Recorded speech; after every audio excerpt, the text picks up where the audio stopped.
Neste vídeo, a história oficial da Igreja Episcopal Anglicana. Seja bem-vindo ao Diário Pentecostal Historiando, análise histórica e crítica sobre o movimento pentecostal brasileiro. Se inscreva no canal e siga nossas redes sociais. O povo que não conhece a sua história está condenado a repeti-la.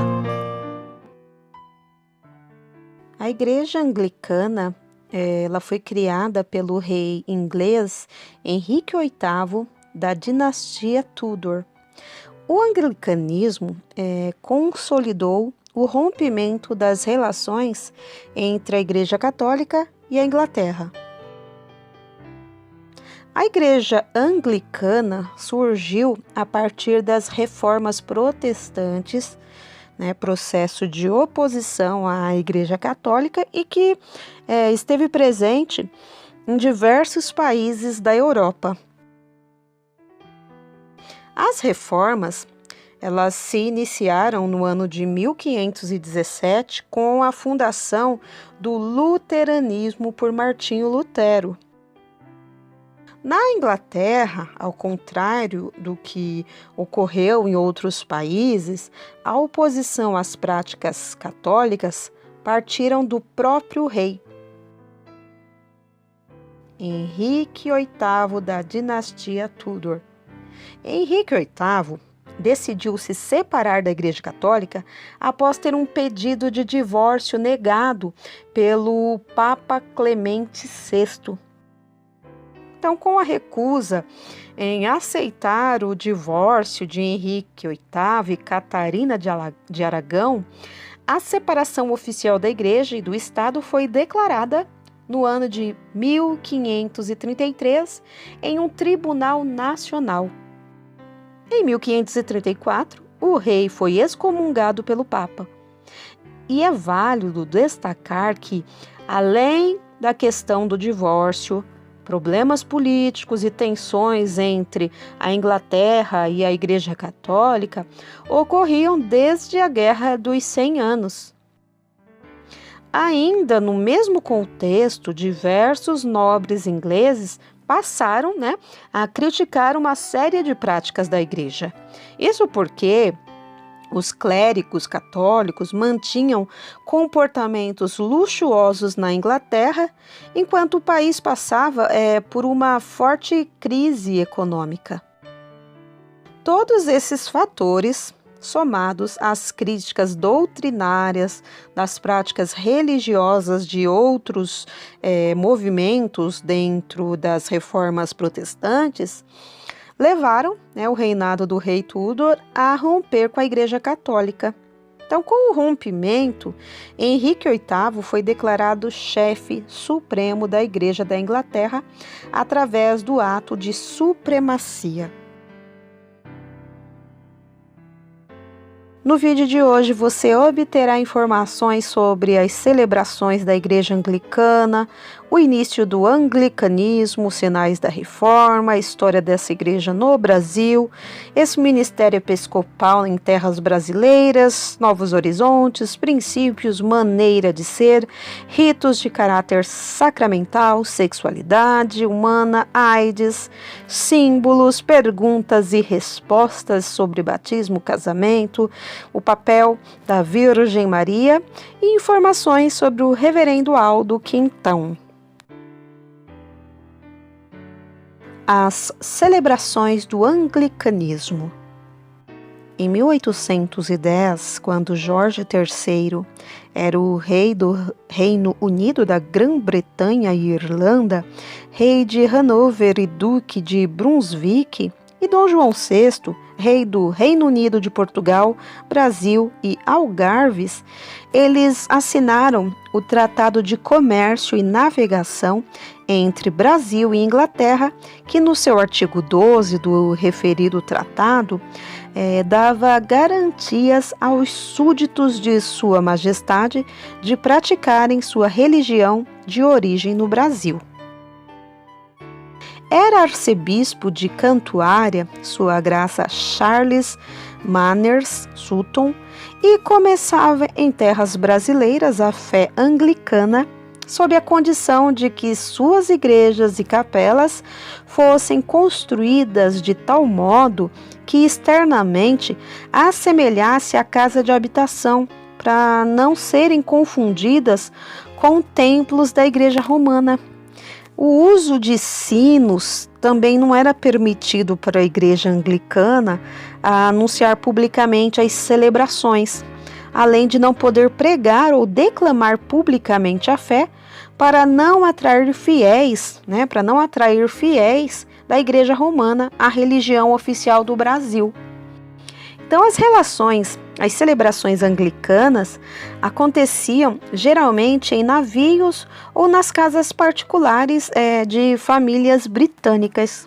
Somente em 1873, quando Vitória era rainha do Reino Unido e Irlanda e sua graça Archibald Campbell Tait era arcebispo da Cantuária, era construído e consagrado como St. Paul's Anglican Church, o primeiro templo anglicano em São Paulo, para atender a comunicada de Britânica, formada pelos funcionários da Railway, empresa britânica responsável pela construção das estradas de ferro e da Estação da Luz, dentre outras. Então, em 1963, no dia 24 de novembro, é lançada a pedra fundamental para a construção de um novo templo, consagrado em 13 de maio de 1967, quando houve a mudança da rua Couto de Magalhães, no centro, para o atual endereço no Alto da Boa Vista. A transferência e a obra foram uma empreitada do grande batalhador britânico, o reverendo Townshend, reitor desta paróquia de 1947 a 1970. Hoje, a Catedral Anglicana de São Paulo é a cátedra da Diocese Anglicana no Brasil, que dá continuidade à divulgação do Evangelho de acordo com a tradição anglicana, mas respeitando cada paróquia com sua forma de ser. Então, juntamente com a Igreja Anglicana de Todos os Santos, na cidade de Santos, São Paulo, fundada em 1918 pelos britânicos residentes na cidade pela missão dos marinheiros, ambas as igrejas são as únicas no estado de São Paulo fundadas diretamente pelos ingleses e súditos de Sua Majestade. O início do anglicanismo. O cristianismo chegou à Inglaterra no século III. Nessa época, o território estava sob um processo de colonização romana. Os legionários, mercadores, soldados e administradores levaram à colônia suas leis, costumes e religião. Entre eles havia provavelmente aqueles que tinham abraçado a fé cristã e oravam secretamente a Deus, enquanto os seus companheiros prestavam honras ao império, ao imperador e aos deuses das religiões de mistério. Estamos aqui no terreno das conjecturas. A história não deixou documentos que pudessem provar a veracidade dos fatos. Por isso, nos lugares marcados pelo silêncio da história, encontramos lendas e tradições que falam de viagens missionárias que teriam sido feitas àquela ilha pelos apóstolos Paulo e Filipe e por José de Arimateia. A primeira referência histórica sobre a existência de cristãos na Grã-Bretanha foi registrada por Tertuliano, que em 208 fala de regiões da ilha que haviam se convertido ao cristianismo. Então, pouco se sabe sobre esses cristãos durante o segundo século. O certo é que em 314, 3 bispos ingleses participaram do Concílio de Arles, no sul da França. Então, esse fato mostra que já havia uma igreja organizada na Grande Ilha. Então, no começo do século V, os romanos abandonaram a Grã-Bretanha, permitindo a invasão dos anglo-saxões, que destruíram as igrejas e reduziram a prática da fé durante quase 150 anos. Em 597, o Papa Gregório ele enviou uma comitiva de 40 monges, chefiada por Agostinho, para converter os bretões. A obra missionária iniciada por Agostinho foi consolidada por uma segunda missão romana liderada por Teodoro de Tarso. Então, no final do século X, os dinamarqueses invadiram a Grã-Bretanha e destruíram quase tudo, deixando a impressão que Deus havia se ausentado do mundo. Em 1016, houve uma segunda invasão normanda, mas com a diferença de que o rei era cristão e por isso a igreja foi protegida. 12 séculos depois, a igreja inglesa julgou necessário resistir à antiga intromissão papal, rompendo suas relações com Roma. Os primeiros sinais da reforma inglesa, que vão eclodir na separação provocada por Henrique VIII, em 1534, começaram, na verdade, com Anselmo, 1034 a 1109, que aceitou o convite para ser arcebispo de Cantuária sob duas condições: que as propriedades da igreja fossem devolvidas pelo rei e que o arcebispo fosse reconhecido como conselheiro do rei em matéria religiosa. A luta que começou entre a coroa e a igreja confirmou mais tarde que a Inglaterra fez sua reforma religiosa debruçada sobre si mesma. Henrique VIII não fundou uma nova igreja, mas simplesmente separou a igreja que já existia na Inglaterra da tutela e controle romanos por razões políticas, econômicas, religiosas e até pessoais. Então, durante quase 1000 anos, a Igreja da Inglaterra esteve sob o domínio direto de Roma. Henrique VIII rompeu essa antiga filiação eclesiástica com o apoio do parlamento. Então, separada e independente, a Igreja da Inglaterra continuou sua milenar caminhada na história, alternando períodos de influência ora romanistas, ora protestantes. Então, em 1559, começou o reinado de Isabel I, e com ela veio o controvertido ato de uniformidade, que devolveu para a rainha o mesmo poder sobre a igreja que tinha Henrique VIII. A era elisabetana foi um período de apogeu. Foi nessa época que começou a colonização da América, onde a igreja anglicana se desenvolveu rapidamente e se organizou principalmente depois da independência americana em 1776. A igreja americana teve o seu primeiro bispo em 1784 e manteve a igreja livre do poder civil. Então, assegurada a sucessão apostólica, a igreja americana se desenvolveu rapidamente, criando dioceses, paróquias e inúmeras instituições. Os anglicanos celebram a sua liturgia em terras brasileiras desde 1810, através de várias capelanias espalhadas pelo país e subordinadas à Igreja da Inglaterra. Essas foram as primeiras igrejas não romanas estabelecidas nestas terras. Entretanto, a igreja voltada especialmente para os brasileiros começou intencionalmente em 1890.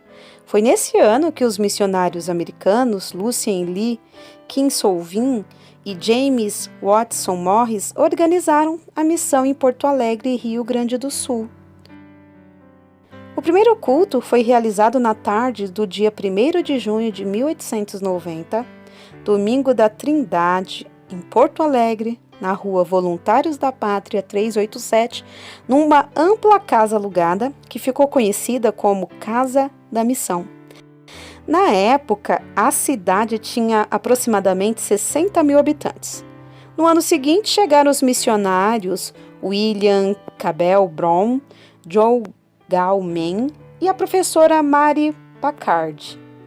Esses 5 missionários podem ser considerados como os verdadeiros fundadores da Igreja Episcopal Anglicana do Brasil, IEAB, em solo brasileiro. Em seguida, estabeleceram missões em Santa Rita do Rio dos Sinos, hoje Nova Santa Rita, Rio Grande e Pelotas.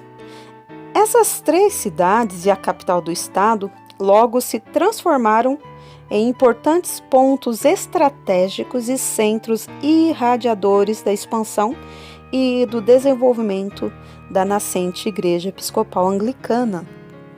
Desde o início, os missionários contaram com a imprescindível participação de muitos brasileiros. Entre esses intrépidos pioneiros e destemidos arautos do Evangelho estão Vicente Brande, o primeiro a acolher os missionários em Porto Alegre, Américo Vespúcio Cabral, grande pregador e por isso conhecido como São João Crisóstomo brasileiro, Antônio Machado Fraga, que ajudou a fundar a então Capela de Redentor em Pelotas, hoje Catedral Diocesana, e depois ele mesmo fundou o trabalho em São Leopoldo e Montenegro. Boaventura de Souza Oliveira, que se juntou aos missionários ainda em São Paulo para vir ao sul do Brasil com a família. Júlio de Almeida Coelho, que trabalhou a maior parte de seu ministério em Jaguarão e São Gabriel. Antônio José Lopes Guimarães, fundador da igreja em Bagé. Carl Henry Clement Sergel, ex-bancário inglês, que ajudou William Cabell Brown a estabelecer a igreja no Rio de Janeiro, que construiu as igrejas de Santa Maria e Santana do Livramento. Esses pioneiros clérigos nacionais ajudaram também a implantar a igreja em Viamão, em 1895, Jaguarão, 1898, Santa Maria, em 1900, Bagé, em 1903, São Leopoldo, 1904, São Gabriel, 1906, Rio de Janeiro, 1908, e em muitas outras cidades e zonas rurais, principalmente no Rio Grande do Sul. Muitos outros vieram depois e implantaram igrejas e capelas em vários lugares do território nacional, seguindo o movimento crescente de expansão da Igreja Episcopal Anglicana Brasileira em direção ao norte. O Ministério Episcopal no Brasil. Em 1899, a Igreja Episcopal Anglicana do Brasil teve o seu primeiro bispo na pessoa de Lucien Lee Kinsolving. Agora, o tríplice ministério da Igreja, bispos, presbíteros e diáconos, estava completo. Em 1907, a nova missão brasileira se transformou em distrito missionário vinculado à Convenção Geral da Igreja Episcopal dos Estados Unidos. Então, em 1925, a igreja teve o seu segundo bispo, o William Matthew Merrick Thomas, um missionário que havia chegado ao Brasil em 1904. Primeiro como bispo sufragâneo e depois como bispo diocesano, Thomas então consolidou o trabalho desbravado por Kinsolving. Mas o primeiro bispo brasileiro mesmo só veio em 1940 com a sagração do reverendo Atalício Teodoro Pitan como bispo sufragâneo, quando a Igreja Episcopal completou 50 anos de atividades no Brasil. Então, com a aposentadoria do bispo Thomas, foi sagrado nos Estados Unidos o reverendo Louis Chester Melcher para ser o bispo coadjutor. Então, a igreja crescia e as distâncias entre as comunidades locais aumentavam, dificultando o atendimento das paróquias e missões espalhadas por todo o Brasil. Então, era preciso reorganizar o distrito missionário. Então, deu-se o início ao processo que resultou na divisão do distrito em 3 dioceses. Isso foi em 1950, tá? A nova divisão era formada por 3 regiões eclesiásticas. Primeira, Diocese Meridional, com sé em Porto Alegre, Rio Grande do Sul. Diocese Sul-Ocidental, com sé em Santa Maria, Rio Grande do Sul. Possui Diocese Central, hoje denominada Diocese Anglicana do Rio de Janeiro, com sé na ex-capital federal. Em um primeiro momento, Dom Melcher assumiu a Diocese Central e Dom Pitan a Diocese Meridional. Então, para a Sul Ocidental foi sagrado o reverendo Egmont Machado Cristi. Já com 3 dioceses, deu-se o primeiro sínodo, reunido em Porto Alegre em 1952. A aposentadoria do bispo Pitan e a resignação do bispo Melcher levaram à sagração de mais 2 bispos, o reverendo Plínio Lauer Simões, em 1956, e o reverendo Edmundo Knox Cherrill, em 1959. Ao primeiro, ao Plínio Lauer, coube a Diocese Sul-Ocidental, já que Dom Kriskik havia sido transferido para a Diocese Meridional com a aposentadoria do Dom Pitan, e ao segundo a Diocese Central. Já estavam trilhados os passos que levariam à autonomia provincial do anglicanismo brasileiro. Em 1965 veio a autonomia administrativa, quando a Igreja Brasileira se transformou na 19ª província da Comunhão Anglicana e elegeu o seu primeiro bispo primaz na pessoa do reverendo bispo Egmont Machado Cristi. Então, o processo de emancipação da Igreja Episcopal Anglicana do Brasil, até então dependente da Igreja Americana, se completou com a independência financeira adquirida em 1982. Novas dioceses foram criadas após o desmembramento. Diocese Sul-Central, atual Diocese Anglicana de São Paulo, em 1969. Diocese Setentrional, atual Diocese Anglicana do Recife, em 1976. Diocese Missionária de Brasília, atual Diocese Anglicana de Brasília, em 1985. Diocese Anglicana de Pelotas, em 1988, Diocese Anglicana de Curitiba, em 2003, Diocese Anglicana da Amazônia, em 2006, e ainda o Distrito Missionário do Oeste. As mulheres começaram a ser ordenadas em 1985, após a decisão favorável à ordenação feminina do Sínodo de 1984. Atualmente, cerca de 30% do clero é composto por mulheres. Hoje, a Igreja Anglicana tem templos, missões e instituições educacionais e assistenciais em mais de 150 diferentes locais do país, incluindo todas as regiões: Norte, Nordeste, Centro-Oeste, Sudeste e Sul. Ao longo de sua centenária história, a Igreja Anglicana acumulou uma relação de mais de 100 mil membros batizados e 45 mil confirmados. As igrejas anglicanas defendem e proclamam a fé católica e apostólica nas Escrituras e interpretadas à luz das tradições, do estudo e da razão. Em obediência aos ensinos de Jesus, as igrejas são comissionadas para proclamar as boas novas do Evangelho para toda a criação. A fé, a ordem e prática estão expressos no livro de oração comum, nos ordinais dos séculos XV e XVII e, mais resumidamente, no quadrilátero de Lambeth, aprovado pela Conferência de Lambeth em 1888. Então, este documento definiu como elementos essenciais de fé e ordem para a busca da unidade cristã. 1. Bíblia Sagrada.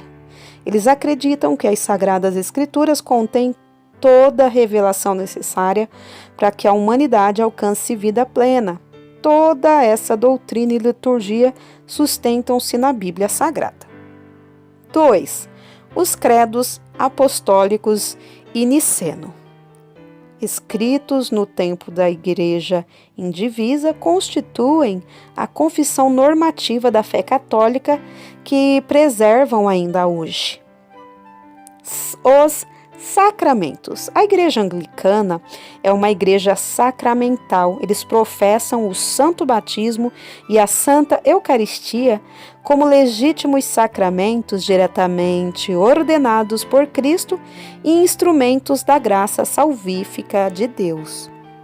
Há outros sacramentos menores, não ordenados por Jesus, mas reconhecidos pela Igreja como tendo caráter sacramental. São eles: a confirmação, a penitência, as ordens ministeriais, o matrimônio e a unção dos enfermos. 4. Episcopado histórico. Eles professam que a autoridade transmitida por Cristo aos apóstolos e esses aos seus sucessores, incluindo os bispos, é, ao mesmo tempo, garantia e expressão da catolicidade e apostolicidade da Igreja. O ponto central de adoração é a Santa Eucaristia, que é chamada também de Santa Comunhão, Santa Ceia, Ceia do Senhor ou Santa Missa. No oferecimento da oração e do louvor são relembrados a vida, a morte e a ressurreição de Cristo por meio da proclamação da palavra e da celebração do sacramento. A adoração está no centro do anglicanismo. O ecumenismo faz parte do modo de ser dos anglicanos. Eles oram e trabalham para que as demais igrejas busquem a unidade em amor e obediência a Deus como um só corpo pela ação e poder do Espírito Santo. Os anglicanos acreditam que o trabalho da igreja é pregar o evangelho da reconciliação para o universo inteiro e não só para a parte que se considera cristã. A igreja anglicana busca equilibrar a tradição católica com as influências benéficas da reforma protestante. Por isso, ela é essencialmente católica e também reformada. A liturgia preserva a mais antiga estrutura de culto cristão, com grande ênfase na proclamação da palavra de Deus. Há um grande valor pela liturgia, sendo que as crenças e doutrinas, elas são definidas no próprio manual litúrgico, o livro de oração comum. Então, esse livro orienta as diferentes celebrações culticas, não segundo uma opinião individual, mas do consenso da Igreja como um todo. É o mais importante livro depois da Bíblia para eles. Sua doutrina estabelece aquilo que acredita serem os verdadeiros valores morais e cristãos. Na sua longa história pastoral e a liberdade individual não determinam automaticamente que os seus adeptos têm de fazer isso ou aquilo, mas que, para o seu próprio bem, devem seguir os ensinamentos da igreja e decidir por si mesmos. É uma igreja que não despreza o uso da razão e da investigação científica. Sua posição liberal e democrática a coloca em posição privilegiada para dialogar ecumenicamente com os demais ramos do cristianismo. Então, para a glorificação de Deus, além do livro de oração comum, a igreja também dá grande valor à arte sacra, ao altar, à arquitetura dos templos e tudo que possa contribuir para expressar a fé deles em Deus. As flores do altar, as cores litúrgicas, velas, incenso, música e a atmosfera de reverência diante de Deus. A igreja dedica grande respeito aos seus templos, a ponto de algumas pessoas interpretarem como sinal de frieza, o que para eles é expressão de reverência pelo espaço consagrado, à oração e culto a Deus. Outros ritos de caráter sacramental. Confirmação ou crisma. Ministrada pelo bispo, ou pela bispa, representa a maioridade na fé e confere a todo confirmado a dignidade do ministério leigo e a plenitude dos dons do Espírito Santo. Para ser confirmada, a pessoa precisa ser batizada, ter aceito Jesus Cristo de forma pessoal e consciente como o seu Senhor e receber instrução catequética apropriada. Matrimônio. A Igreja Anglicana celebra o matrimônio de acordo com as leis do país e desde que um dos nubentes seja batizado. Os divorciados podem casar-se novamente, cumpridas as determinações canônicas da Igreja. Unção e bênção da saúde. Ministrada pelo sacerdote mediante a imposição das mãos a todos que se sentem abatidos física, mental ou espiritualmente. O sacerdote, se julgar conveniente, pode administrar a bênção com óleo consagrado pelo bispo ou pela bispa. Penitência, também conhecida como confissão e absolvição, ministrada por um sacerdote coletivamente durante a liturgia ou individualmente, assegura o perdão de Deus a todas as pessoas que se arrependerem de suas más ações e desejam reiniciar uma nova vida. Àqueles a quem vocês perdoarem os pecados, esses serão perdoados. Jesus em João 20, 23. Ordenação. A Igreja ordena ao Sagrado Ministério pessoas que tenham recebido elevada preparação teológica para corresponder à dignidade do ministério. As ordens de diácono, presbítero e bispo são cumulativas, vitalícias e abertas a homens e mulheres solteiros ou casados.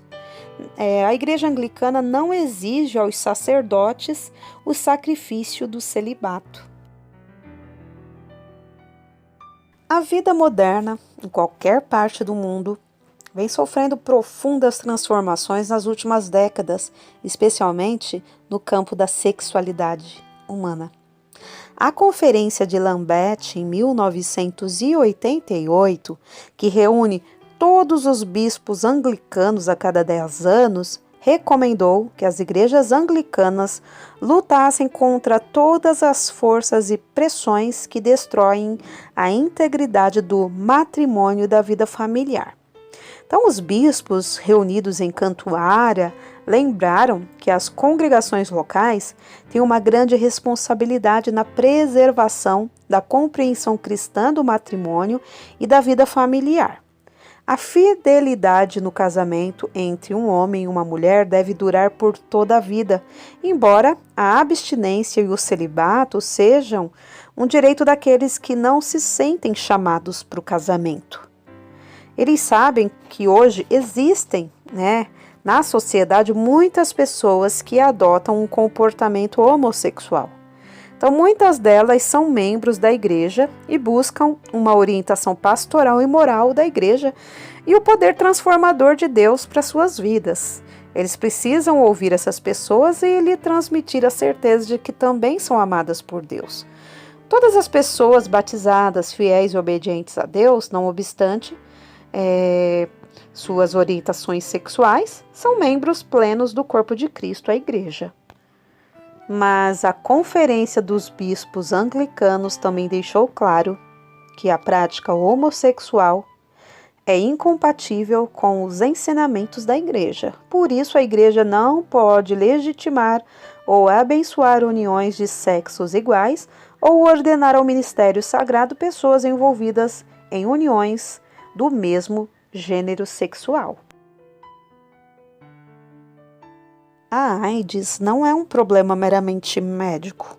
Ela tem também aspectos éticos e pastorais que geralmente não são abordados pela mídia.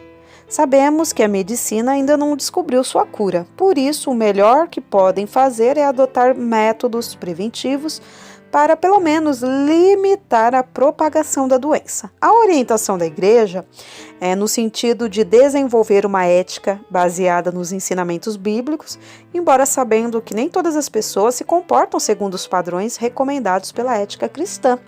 Então, a Igreja Anglicana não considera a AIDS um castigo de Deus sobre o comportamento humano, nem adota uma atitude de condenação da fatídica enfermidade. Ao contrário, Ela procura orientar com programas educativos os aidéticos e os seus familiares que tanto necessitam do apoio pastoral da igreja para minorar esse sofrimento e enfrentar a morte com mais dignidade.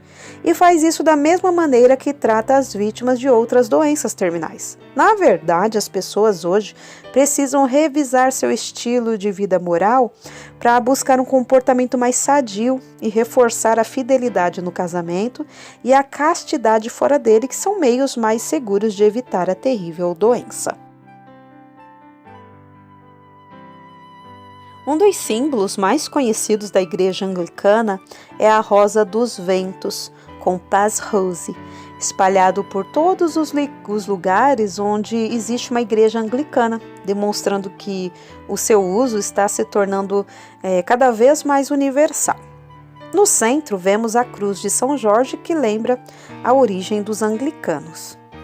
A inscrição em grego foi tirada de João 8,32, a verdade vos libertará, e circunda a cruz e a bússola, lembrando a expansão do cristianismo anglicano pelo mundo.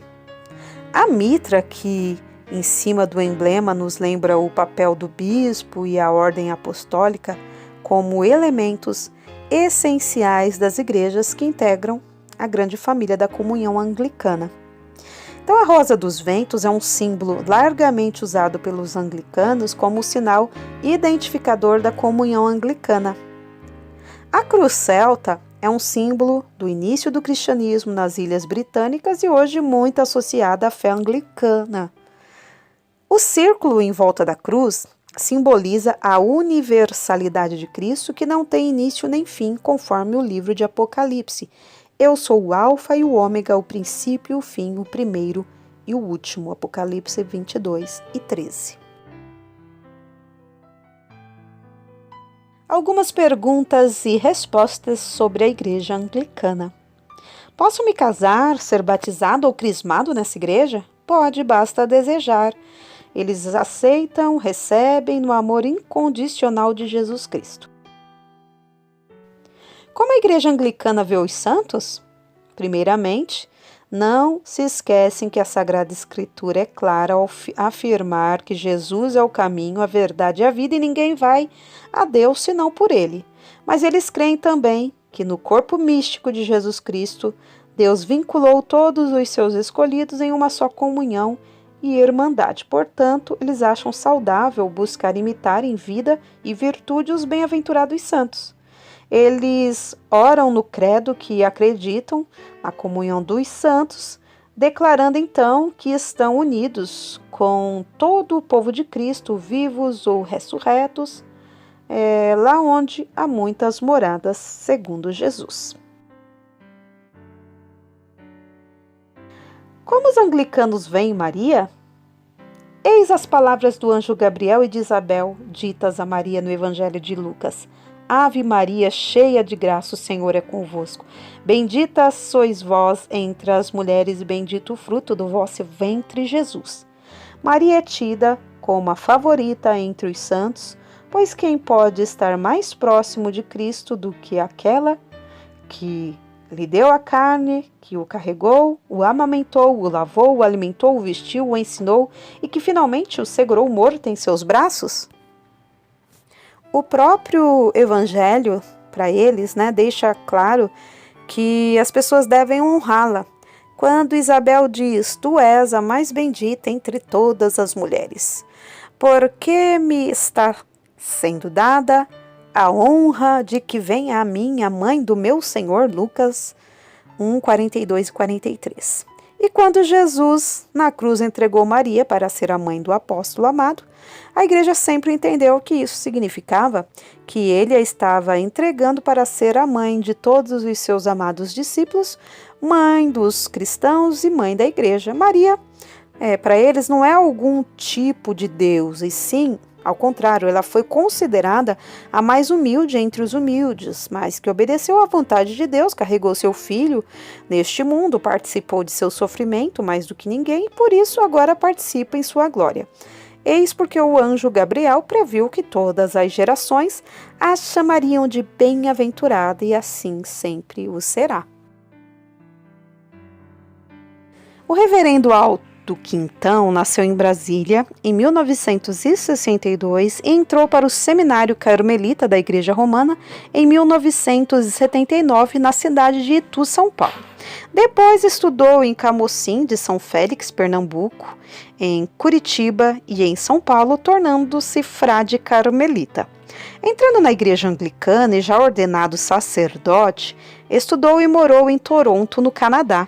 É formado em filosofia, teologia, pedagogia, com especialização em psicologia da educação. Atualmente é pároco da Catedral Anglicana de São Paulo. Ele foi reconhecido pela revista Veja, jornal Folha de São Paulo, jornal Estado de São Paulo, Globo e entrevistado por 2 vezes no programa do Jô, como o padre que mais celebra casamentos no Brasil.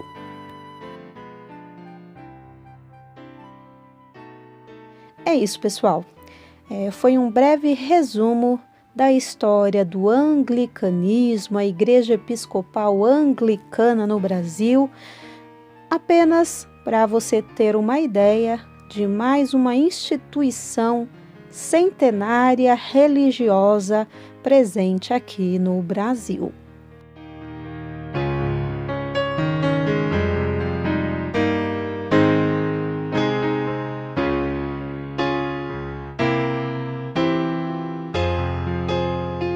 No próximo dia 12 de julho, terça-feira, às 21 horas, iremos receber o mestre em Ciências da Religião e doutor em História, Moab César Carvalho Costa, para batermos um papo sobre pentecostalismo, neopentecostalismo e as relações de protestantes e pentecostais com o bolsonarismo. Não perca! Próxima terça-feira, dia 12 de julho, às 21 horas, aqui no canal Diário Pentecostal.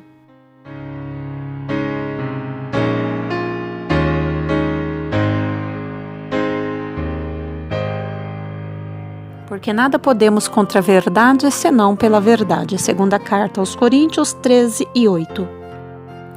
Se você gostou do conteúdo deste vídeo, se inscreva no canal, deixe o seu joinha, compartilhe e ative o sininho para receber do YouTube as notificações dos novos vídeos.